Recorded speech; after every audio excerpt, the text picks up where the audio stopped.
Hello everyone, welcome to day 3. I'm so excited to have you here with me. Thank you for following. And if you've not watched the video answers to the first and second questions, check them out in the videos posted before this.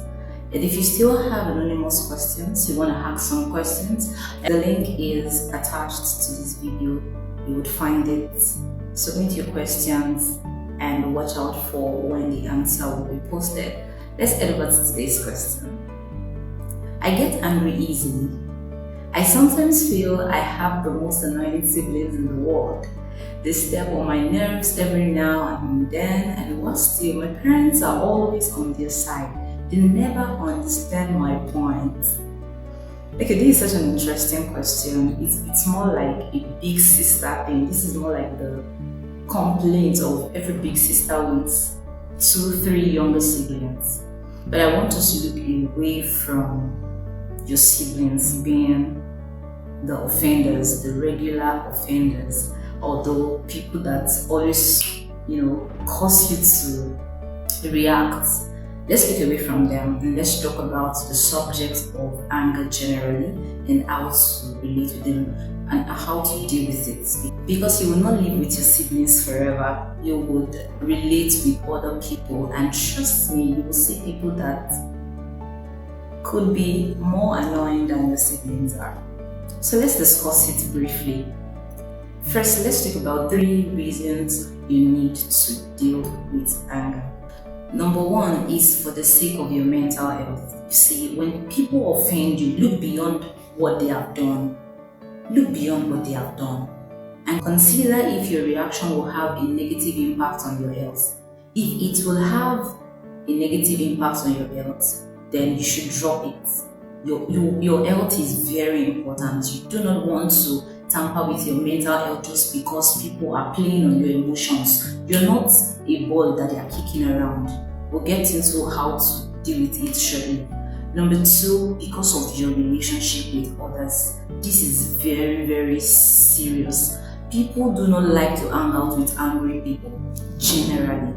I mean, you're always speaking on little things, you're so petty. People do not like it. In fact, the Bible mentions it. In Proverbs chapter 22, verse 24, it says, make no friends with an angry man, and with a furious man, do not go. That's a biblical advice for you. And most importantly, because of your relationship with God, you do not want to get God offended because you're trying to defend yourself or react to something in a way you should not. Now, this does not mean you would not be offended when people do things that you do not like. That's not what I'm talking about. But taking it to the extremes, what we are trying to guide against. Let's go straight to it. 10 things to take note of before acting angrily. Number 1, remember you are not perfect. The more we remember that we are still a work in progress, the milder we treat people. Remembering that you're not perfect yourself, you still have character flaws that you're working on, helps you not to react angrily when you should not. That's the first. The second, learn to make excuses for people. He's doing this, she's doing that, she's probably hungry. Learn to make excuses for people. Maybe he's hungry, that's why he's doing that. Maybe someone just offended him, that's why he reacted, or that was why he talked to me like that. Make excuses for people when you should. You will find out later, but for the sake of your mental health and your composure, make excuses for them at the moment when you need to. The third, take charge of your emotions. You are in charge. No one is in charge. You are in charge. You should know when someone is trying to pull your legs. You should know when someone is trying to make you talk by all means. You should know when someone just wants to get on your nerves and get you to react. And that will lead me to the fourth. Know your triggers and avoid them. If there are people that are hell-bent on making sure that they keep offending you, know how to keep them at bay. Know how to put them where they should be. Make sure that they don't have full access to tampering with your emotions at will. No, you are not a football that can just be kicked at anyhow. Practice thinking before talking. This will help you big time. Take a deep breath and think before talking or acting. Number 6, admit that these people that do things to piss you off also have their good character traits.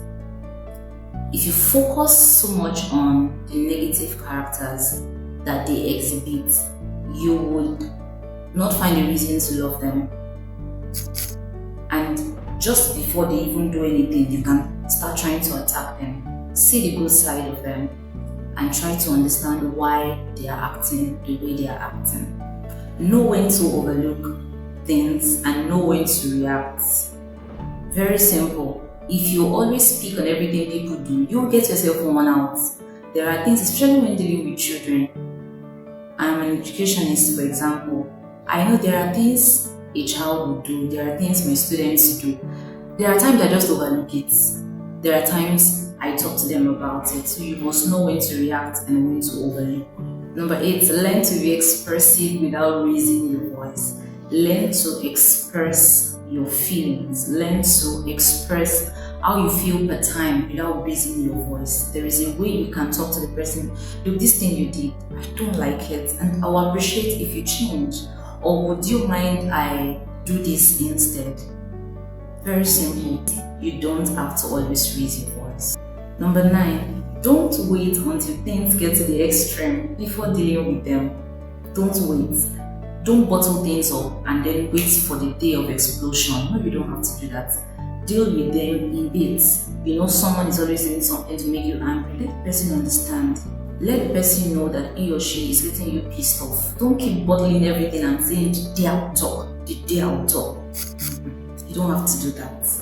And lastly, trust God for help. In all your ways, acknowledge Him and He will direct your paths.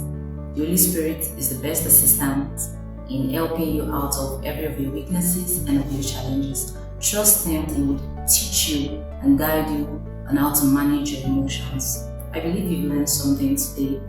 Ensure to engage the video, comment, and share to those that you think would need this. And remember, you can still send in your anonymous questions. I'll see you tomorrow, day 4. Anticipate.